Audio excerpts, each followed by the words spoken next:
योगी बाबा का वार, पाकिस्तान में भूचाल तोड़ डाला शहजाद भट्टी का एक नेटवर्क, युवाओं को फंसाने की साजिश बेनकाम। योगी के हथौड़े ने कर दिखाया बहुत बड़ा काम। पाकिस्तान में बैठकर माहौल बिगाड़ने का सपना देख रहे थे भट्टी के गुर्गे, लेकिन योगी बाबा ने बिछाया ऐसा जाल, एक एक कर खोल डाली सबकी कुंडली। जानिए अब आगे क्या होगा। सोशल मीडिया से युवाओं को फंसाने का खेल, पैसों का लालच और देश विरोधी साजिश का हुआ खुलासा।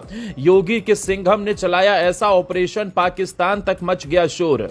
योगी क्या कर सकते हैं इस बात में कोई भी संदेह नहीं है, क्योंकि जो देश के खिलाफ साजिश करेगा उसका हिसाब भी होगा और जवाब भी होगा। ये बात अक्सर योगी कहते आए हैं, लेकिन इसकी झलक अब ऐसी दिखी है जिसने पाकिस्तान तक में हल्ला काट दिया है। ये हैरानी की बात नहीं, सच है, क्योंकि पाकिस्तान में बैठकर भारत के खिलाफ जाल बिछाने वाले शहजाद भट्टी नेटवर्क पर अब तक की सबसे बड़ी चोट योगी ने की है, जिसने सबको हैरान कर दिया। क्योंकि योगी के आदेश पर यूपी पुलिस, एटीएस और एसटीएफ ने जिस तरह इस नेटवर्क पर कार्रवाई की, उसने सुरक्षा एजेंसियों की तैयारी और रणनीति दोनों को चर्चा में ला दिया। 12 मुकदमे दर्ज हुए हैं, 52 लोगों को गिरफ्तार किया गया है और करीब 175 संदिग्धों की जांच की गई है। यही वजह है कि इस कार्रवाई की गूंज अब सिर्फ यूपी तक सीमित नहीं, बल्कि दिल्ली से लेकर पाकिस्तान तक इसकी चर्चा हो रही है। दरअसल ADG law and order Amitabh Yash ने खुद इस पूरे मामले की जानकारी देते हुए बताया कि पाकिस्तान की खुफिया एजेंसी आईएसआई के इशारे पर काम करने वाला यह नेटवर्क सोशल मीडिया के जरिए भारतीय युवाओं तक पहुंच रहा था। आरोप है कि युवाओं को पहले दोस्ती, फिर पैसों और काम का लालच देकर अपने साथ जोड़ा जाता था। इसके बाद धीरे धीरे उन्हें कट्टर सोच और देश विरोधी गतिविधियों की तरफ धकेलने की कोशिश होती थी। अमिताभ यश के मुताबिक इस नेटवर्क में आबिद जट, हम्माद मेमन उर्फ हम्माद बरकाती, जावेद पाकिस्तानी, रजा भाई, अजमल गुर्जर, राशिद भट्टी, राणा हुसैन समेत कई नाम सक्रिय बताए जा रहे हैं। सबसे हैरान करने वाली बात यह है कि यह पूरा खेल सीधे बड़े हमलों से शुरू नहीं होता था।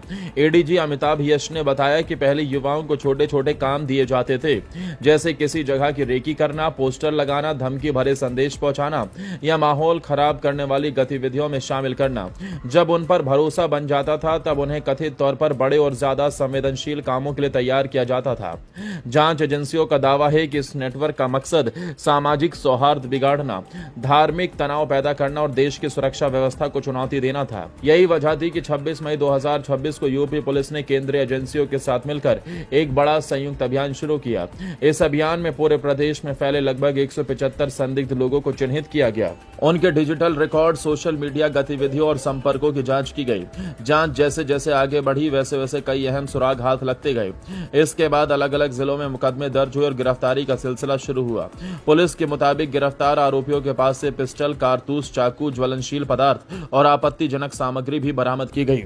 अब इस कार्रवाई को चुनाव से जोड़कर भी देखा जा रहा है, क्योंकि 2027 विधानसभा चुनाव की तैयारियां धीरे धीरे तेज हो रही हैं। ऐसे समय में कानून व्यवस्था और सुरक्षा का मुद्दा फिर चर्चा के केंद्र में आ गया है। बीजेपी लंबे समय से माफिया, अपराध और आतंक के खिलाफ कार्रवाई को अपनी प्रमुख उपलब्धियों में गिनाती रही है। ऐसे में पाकिस्तान से जुड़े कथित नेटवर्क पर हुई ये बड़ी कार्रवाई राजनीतिक तौर पर भी अहम मानी जा रही है।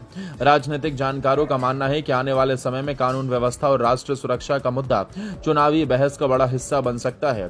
अब सबसे बड़ा सवाल यही है कि क्या इस कार्रवाई के बाद पाकिस्तान में बैठे ऐसे नेटवर्कों को बड़ा संदेश मिल चुका है, क्योंकि यूपी पुलिस की कार्रवाई ये दिखाती है कि अब सिर्फ किसी एक व्यक्ति को नहीं, बल्कि पूरे नेटवर्क को निशाना बनाया जा रहा है। 12 मुकदमे, 52 गिरफ्तारियां, 175 संदिग्धों की जांच और लगातार चल रही कार्रवाई इस बात का संकेत है कि एजेंसियां लंबी लड़ाई के लिए तैयार हैं।